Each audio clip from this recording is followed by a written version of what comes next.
미국이 지금 패밀리 오피스 자산만 2020년 통계로 한 400조 시장이고요. 그리고 연간 성장 속도도 9%에 달하고요.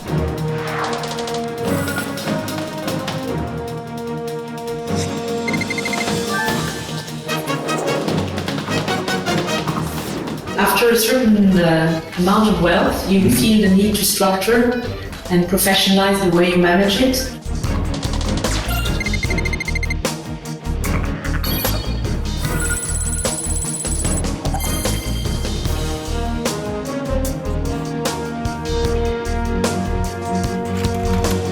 시청자 여러분 안녕하십니까? 그래픽으로 만나는 경제 토크쇼 픽. 복잡한 경제 이슈를 쉽고 명확하게 전달해 드리겠습니다. 전 세계적으로 부유층의 수가 역대 최다로 늘어났습니다. 이들의 자산을 관리하는 패밀리 오피스 시장도 확대되고 있는데요. 슈퍼리치들의 세계부터 이들이 주목하는 투자처까지 관련한 궁금증들을 낱낱이 분석해 드리겠습니다. 경제 토크쇼 픽 시작합니다.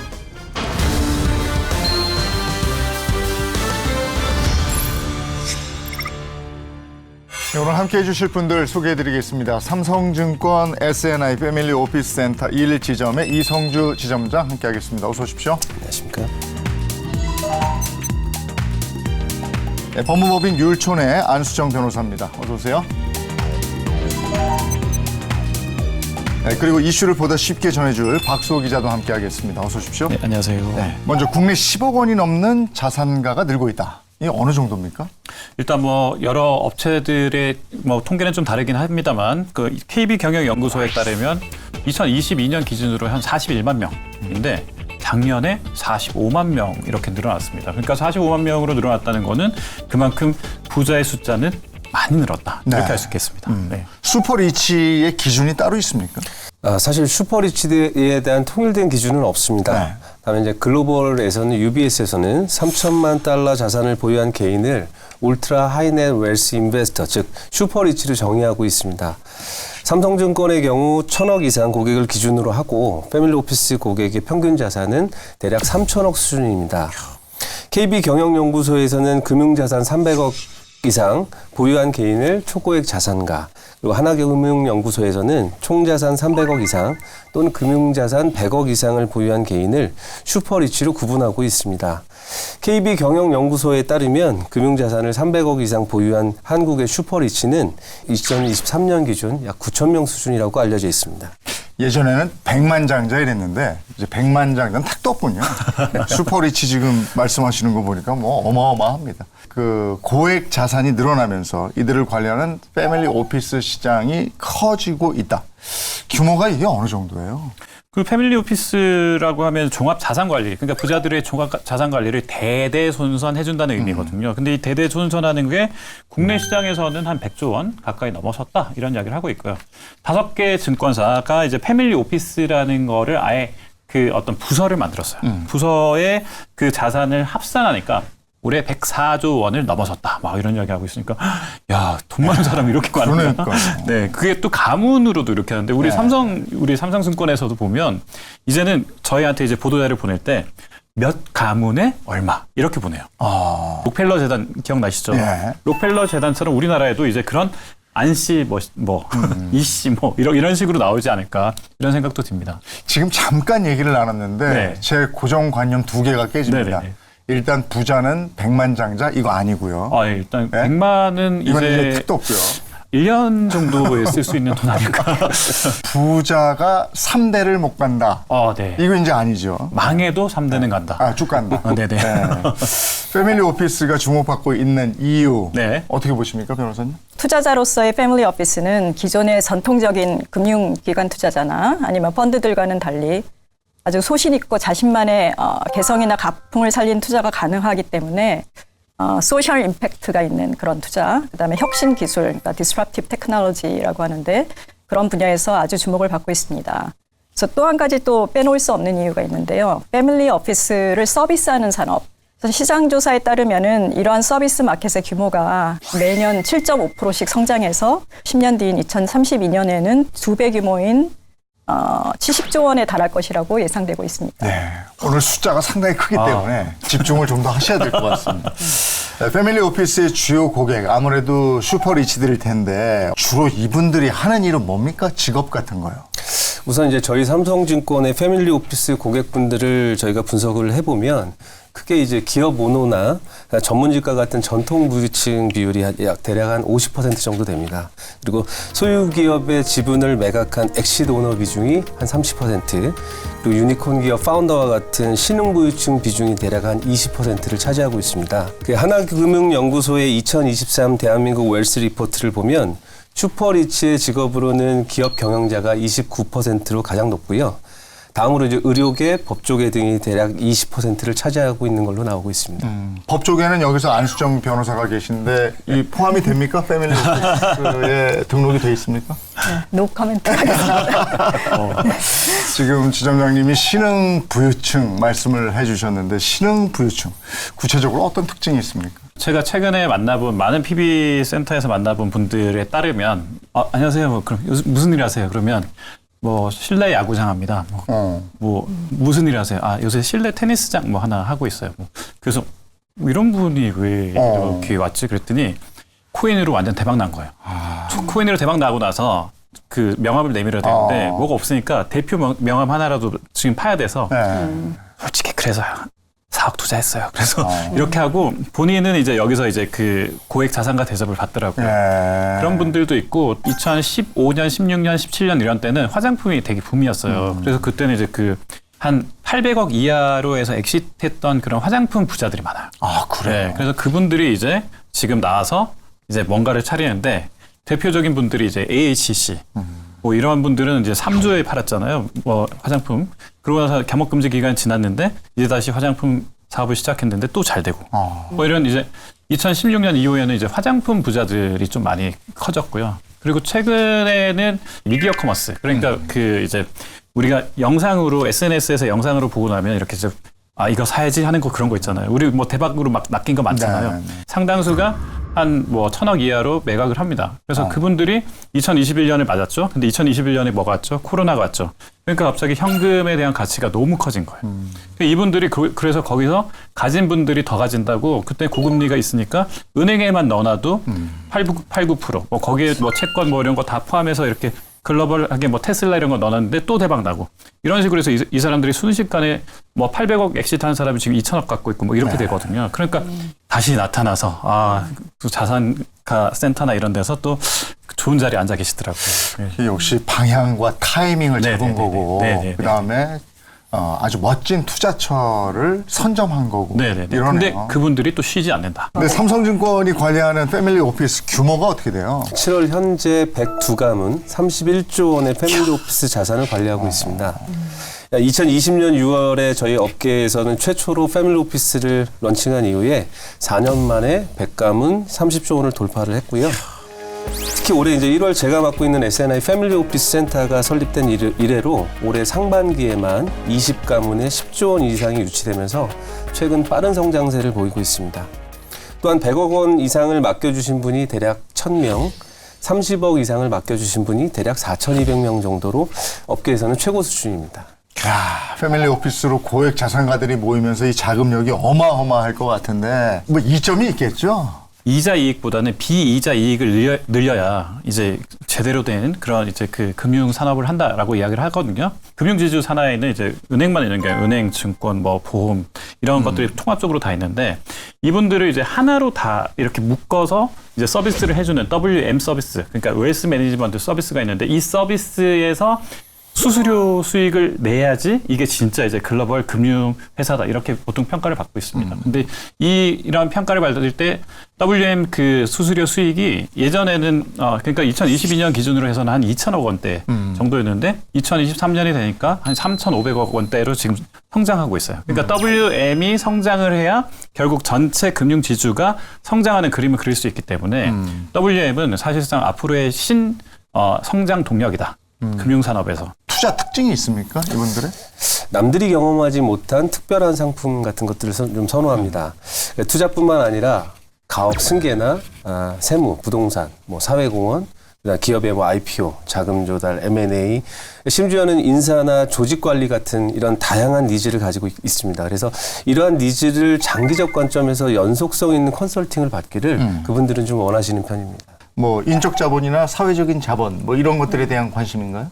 해외에서 대대로 이어져 오는 패밀리 오피스에서 자주 쓰는 말 중에서 Don't prepare money for the family, prepare the family for the money 이런 말이 굉장히 많이 쓰이는 말인데 물질적인 성공만이 이제 충분하지 않다는 사회적 현상을 반영한 것으로 굉장히 와닿습니다. 그래서 한 가지만 예를 들어서 말씀드리면은 요즘은 자산가가 기부를 하려고 해도 뭐 명문대나 병원, 뭐 박물관 이런 데서 다 받아주지 않습니다. 굉장히 셀렉티브하고요.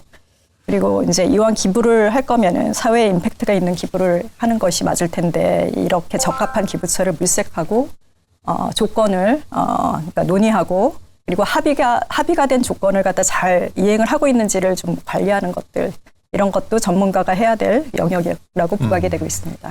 그러니까 자본을 불리는 데 그치지 않고 여러 가지 사회 활동에 대한 조언도 받고 있다 이런 말씀이시고 또 하나가 뭐 상속이라든지 증여 여기에 대한 관심도 높으실 것 같아요. 어떤 경우에는 차라리 사업을 처분하거나 그러니까 매각하거나 아니면은 그냥 폐업하고 현금으로 물려주는 결정을 하는 경우도 굉장히 많습니다. 가업 승계 특례라고 들어보셨을 수 있을 것 같은데요. 생전에 가업을 증여로 이제 승계하는 경우에는 세부담을 많이 줄여줍니다.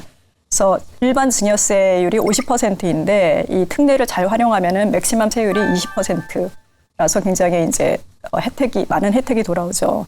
근데 이 혜택을 받기 위해서 요건을 이제 몇 가지를 충족을 해야 되는데 이게 굉장히 험난한 길이거든요.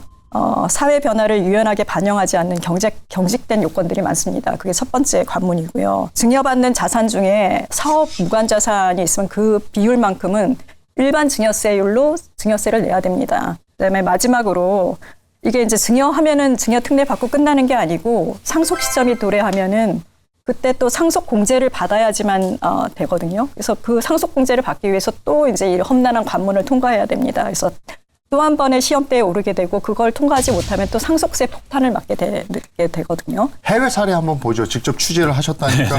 패밀리 오피스 해외 이거 취재를 하셨다면서요. 우리 요즘 펀드가 있으면 펀드 매니저가 있잖아요. 패밀리 오피스도 패밀리 오피스의 펀드 매니저라는 사람이 있어요. 그 사람이 보통 이제 패밀리 오피스라는 그 회사의 대표격을 하고 있는데 사실 이제 실질적인 오너는 따로 있죠. 그러니까 돈을 패밀리 오피스에 있는 어떤 가문이 돈을 이렇게 출자를 하면 그 가문에 출자한 그 집에서 그래서 패밀리인가 봐요. 그러니까 소유한 그 건물에서 이렇게 우아하게 이렇게 하는데 그 패밀리 오피스가 그 이제 운용을 잘한다는 소문이 들리기 시작하면 다른 가문에서도 그 집에 줘요. 그래서 이게 어쩔 수 없이 그 회사가 패밀리 오피스라는 회사임에도 불구하고 하나의 자산 운용사처럼 또 운영을 하고 있어요. 근데 그렇게 하면 이제 특전이 있겠죠. 그 패밀리가 원래 그 가문이 갖고 있는 특전 중에 뭐 이를테면 개인 전용기 뭐 이런 게 있어요. 그 개인 전용기가 있으면 그 개인 전용기를 그 패밀리 오피스에 돈을 맡긴 사람은 이용이 가능하게 한다거나 골프 코스 같은 경우에 이제 우리는 꿈의 코스라고 할 수 있는 그런 이제 그 4대 메이저 대회가 있잖아요. 그런 메이저 대회에 좌석권. 그러니까 그날 이제 구경할 수 있는 관. 그다음에 그 전후에 골프를 칠 수 있는 관리. 이런 것들을 제공을 하는데 그거는 이제 그러니까 패밀리 오피스가 갖고 있는 특전들을 패밀리 오피스에 돈을 맡긴 사람에게도 주는 그러다 보니까 그 패밀리 오피스라는 그 한 회사가 이제 그 펀드 굉장히 큰 펀드처럼 운영이 되는 거예요. 최고급 회원제로 운영을 하는 거네요. 그렇죠. 그래서 거기에는 들어올 수 있는 사람의 그 자격 요건 이런 것들도 굉장히 한정돼 있고요. 이 사람을 이 돈을 받을지 안 받을지를 거기서 이제 위원회에서 회의를 거쳐서 만장일치가 안 되면 통과가 안 되는 그런 것도 있습니다. 특히 이제 유럽에서 발달할 수밖에 없었던 게 이제 뭐 골드만삭스나 뭐 JP 모건의 이런 쪽이 다 처음에 유럽에서 시작했잖아요. 그러다 보니까 돈의 역사, 화폐의 역사가 시작한 곳에서 패밀리 오피스가 조금 더 많더라. 그래서 그 이후에는 유럽에 있는 그런 이제 다양한 그 패밀리 오피스를 연구한 다음에 록펠러 재단을 만들었을 때는 거기에서도 굉장히 이제 좀 전통과 사회공헌과 이런 이제 지역과의 어떤 상생 이런 것들을 다 감안한 이런 이제 좀 이제 정말 전통을 생각하는 그런 쪽으로 바뀌어 나가고 있더라고요. I'm Becca Schneider, the CEO of the Private Equity and Venture Capital Association, and I manage private equity portfolio of the family that you're visiting today. Why Luxembourg people super rich making the family office? Well, because after a certain amount of wealth, you feel the need to structure and professionalize the way you manage it. And you can rely on the bank to do so for you, or you can say, I take control of the matter and I do it with my own skills. You have to hire professionals and build a whole infrastructure around it. And Luxembourg is very well organized with this. And you can travel easily by train, by car, by commercial plane or private plane. Time constraints and want to reach the different investments or different partner, it's very easy to get there. 슈퍼릭스들은 어떤 특성? They have a vision usually, and they made the money because they did something different. They were creative, they were disruptive, innovative, and think of all the big guys in this world, Bill Gates, Warren Buffett. Different. Always out of the box. So they don't only do it to be rich, they do it to share, to spread the good. So they have a purpose beyond money. And then I think I would add the last point, which is global in their thinking. So, Thank you so much. Thank you. Thank you. Come again to Luxembourg. 근데 영국이 그 증세를 하면서 부저가 떠났다 뭐 이런 얘기를 들었는데 우리나라도 그에 못지않다. 우리나라 부저의 순유출 규모가 세계 4위다. 이렇게 되어 있습니다. 올해 순유출 예상치는 1,200명으로 이건 2022년도에 400명, 2023년도에 800명에 의해서 400명이나 증가한 수치입니다. 그리고 이제 세계적으로 보면은 유출 규모가 1위가 중국인데요. 중국이 15,200, 영국인 경우에는 9,500명, 인도가 4,300명에 의해서 이어서 이제 우리가 4위를 기록할 것으로 예상이 됩니다. 그래서 한국의 상황은 그야말로 위기라고 할 수 있을 것 같은데요. 규제나 세제, 그다음에 부유층에 대한 굉장히 부정적인 사회적 시각 이런 것들이 장벽으로 작용을 해서 싱가포르, 홍콩과 같이 세계 유수의 패밀리 오피스를 끌어오지는 못할 뿐 아니고 한국의 자산가들도 유지하지 못할 위기를 맞고 있습니다. 반면에 싱가포르는 고액 자산가들을 꾸준히 유입하고 있는데요. 미국의 구글 공동 창업자, 그다음에 마이크로소프트 공동 창업자, 영국의 다이슨 창업자, 미국의 헤지펀드의 대가 등 유수한 자산가들의 오피스도 포함된 것으로 보고되고 있습니다. 지금 한국의 패밀리 오피스의 상황을 위기라고 표현을 해주셨는데 그 위기를 초래하는 가장 큰 이유가 아까 말씀해 주신 상속 증여라든지 뭐 가업 승계의 문제점 뭐 이런 것들입니까? 그러니까 경직되어 있는 금융 규제, 그다음에 굉장히 전근대적인 상속법, 유류분 제도라는 게 있는데 이게 이제 mandatory inheritance라고 이제 설명이 됩니다. 해외에서는 그러니까 강제적으로 이제 상속을 받게 하는 거죠. 매년 뉴스 보고에 의하면은 유류분 청구 소송이 매년 1,000건이 넘는다는 통계가 있는데요. 이거 드라마에서도 많이 보실 거예요. 그래서 뭐 자녀가 뭐 있으면은 그 자녀 숫자대로 n분의 1로 이제 자산을 나누고 이제 유류분은 그거의 반은 적어도 이제 최소한으로 보장을 해준다. 뭐 유언장으로 뭐 이제 한 자녀한테 뭐 유산을 몰아준다고 하더라도 나머지 자녀들이 n분의 1의 절반은 적어도 이제 최소 지분을 보장받는다라는 건데. 최근에 올해 4월에 헌법재판소에서 유류분 제도가 위헌이라는 판결도 했습니다. 예. 근데 그 위헌 판결을 받은 부분은 고인의 자산 형성에 개연성이 없는 형제 자매의 유류분 그 권리는 위헌이다. 그래서 당장 이제 폐지된다, 효력이 없어진다였고 나머지 이제 배우자나 자녀 이것들이 가장 분란의 온상이 되고 있는데 이 부분은 여전히 유지되고 있습니다. 이제 선진국에서는 찾아볼 수 없는 제도이거든요. 그래서 세상이 진화했기 때문에 이 제도가 계속적으로 필요한지는 좀 검토해 볼 필요가 있다고 생각됩니다. 이런 문제점을 뭐 많이들 공감을 하고 있어서 유류분 손보는 것에 대한 얘기 나왔고 아까 헌재 말씀도 하셨습니다만 상속 증여세도 이번에 그 발표가 됐는데 이건 또 국회에서 통과가 돼야 그렇죠. 되는 거니까 그거 한번 지켜봐야 될 것 같고요. 홍콩, 싱가포르 같은 경우에 파격적인 세제 혜택으로 그야말로 글로벌 슈퍼리치의 자금을 빨아들이고 있다. 이런 얘기던데 우리나라하고 차이점은 어떤 게 있습니까? 예, 일단 뭐 이 파격적인 혜택 앞서서 기본적으로 홍콩과 싱가포르 같은 곳에는 상속세나 증여세가 없습니다. 그리고 소득세나 법인세도 그 자체가 한국보다 월등히 낮은 수준이고 그다음에 이자, 배당, 양도 차익과 같은 투자 소득에 대해서는 대부분 비과세를 해줍니다. 이와 비교하면 한국의 세제 혜택은 전무하죠.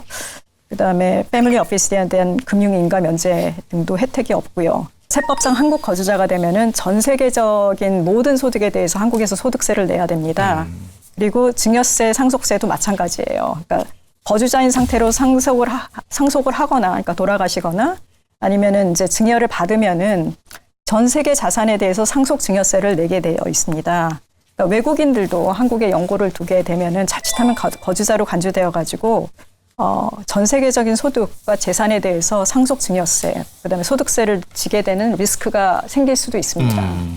홍콩, 싱가포르, 우리나라 패밀리 오피스 네. 규모의 차이는 어떻습니까? 각 증권사마다 뭐 한 100개씩 이렇게 뭐 가문이 있다고 하지만 최근에 통계상으로 보인 이제 법인수, 그러니까 패밀리 오피스의 법인수 이렇게 따져보니까 우리는 한 20개 정도의 자산은 한 100조 원이다. 물론 이제 이거는 통계상의 차이고 또 각 증권사마다 이제 이 가문들이 아직 패밀리 오피스라는 개념을 아예 딱 안 만들었기 때문에 이 정도지만 아직 우리는 어쨌든 적다. 이렇게 생각하시면 되고 홍콩은 이제 2,700개 정도 된다.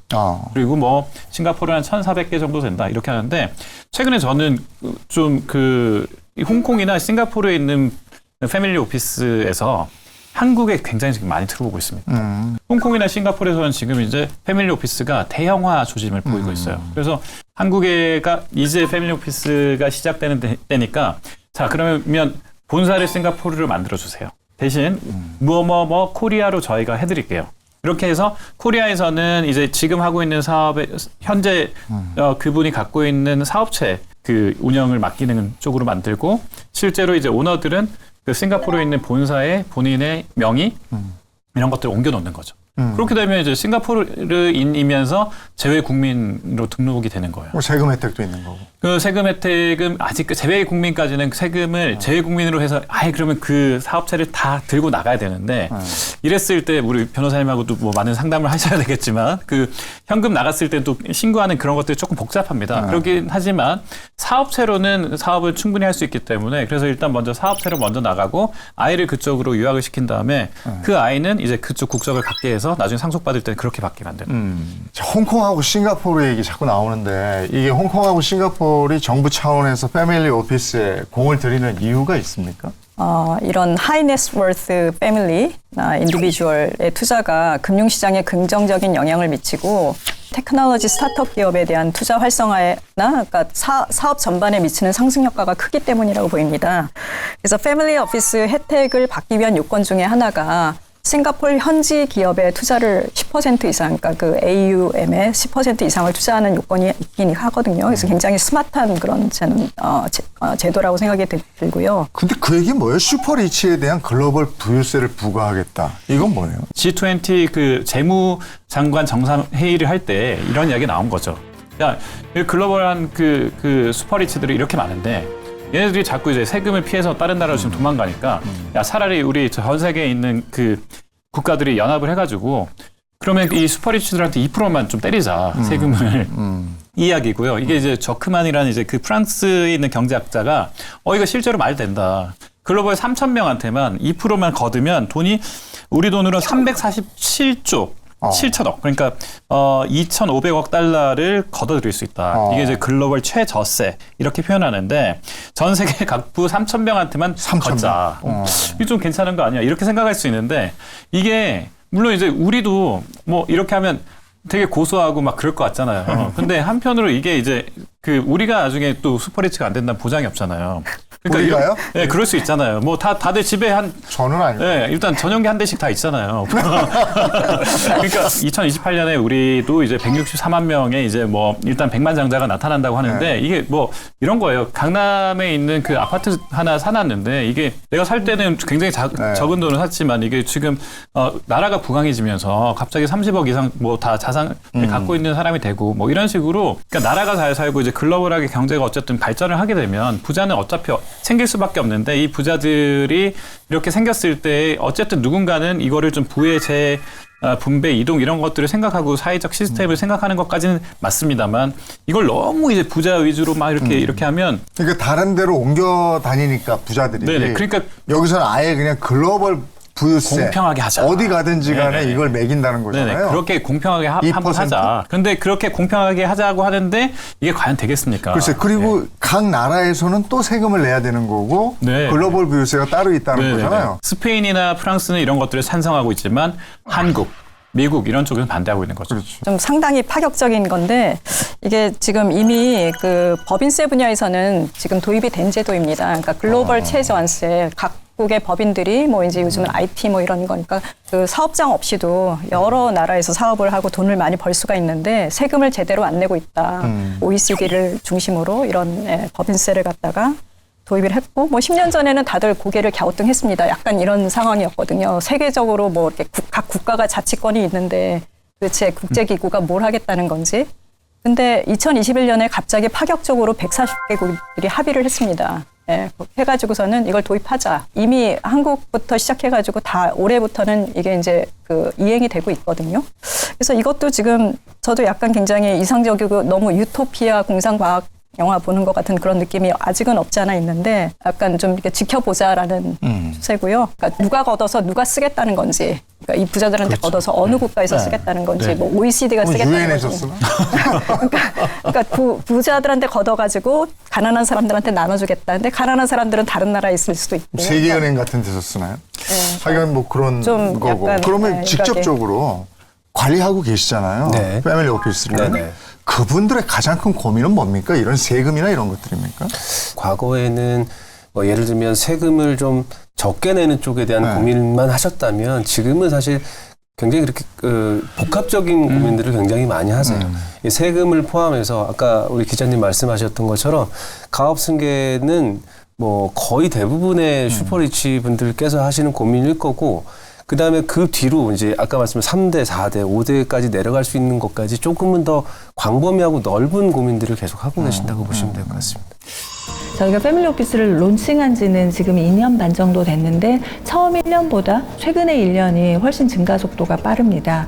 그리고 문의도 많이 들어오고 있고요.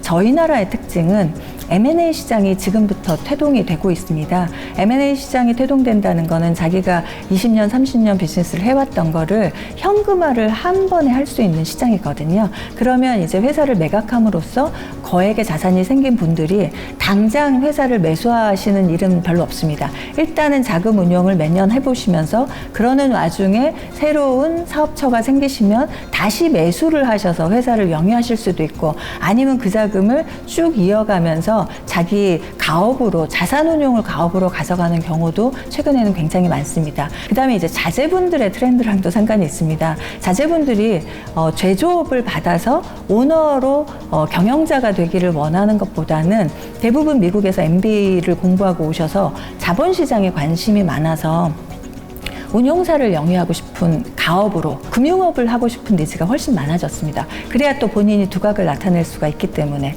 그러다 보니까 이런 여러 가지가 맞물려서 패밀리 오피스 시장이 계속 커지고 있다고 보시면 될 것 같아요. 자, 이런 얘기를 해줬는데 지금 현장에서 느끼기에 하반기 슈퍼리치들의 가장 좋은 투자처는 어디라고 보십니까?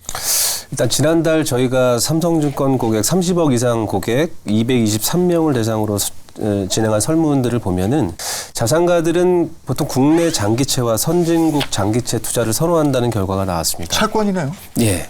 글로벌 패밀리 오피스 자산 배분 현황 그래프를 보면은 채권 비중이 2021년 15% 수준에서 23년 19%로 늘어났습니다. 이렇듯 그 슈퍼리치 고객분들은 채권과 해외 투자, 그리고 이제 사모 대체 상품에 주목하고 있고요. 또한 이제 미국 금리가 인하가 되면 수혜를 좀 기대할 수 있는 미국 장기채를 포트폴리오의 코어 자산으로 일단 활용을 하고 계십니다. 이런 슈퍼리치 분들께서는 기관 투자자들이 투자하는 그런 검증된 사모 대체 상품에 관심이 굉장히 많습니다. 그래서 이분들은 이러한 대체 자산들의 적절히 분산 투자를 하면서 기존의 전통 자산인 주식과 채권, 그다음에 현금을 장기적으로 보유하는 전략을 가져가고 있습니다. 예. 사모 대체 상품이라는 거는 그 뭐 몇 명이 모여서 그 뭐 이를테면 뭐 몇억, 몇십억씩 해가지고 그거를 전문가가 운영하고 이러는 그렇죠. 이제 상품인 기본적으로 투자가 검증된 사모 대체 상품들은 글로벌리하게 검증된 자산 운용사들이 있습니다. 뭐 해밀턴 레인이라든가 파트너스 그룹 같은 그런 쪽에서 운영하는 사모 펀드를 제한된 인원들이 투자를 해서 운용을 이제 글로벌 사모 펀드 회사의 운용사에서 운영하는 그런 형태입니다. 이런 분들이 투자 결정하는데 영향력을 미치는 경제 이슈는 뭐가 있습니까?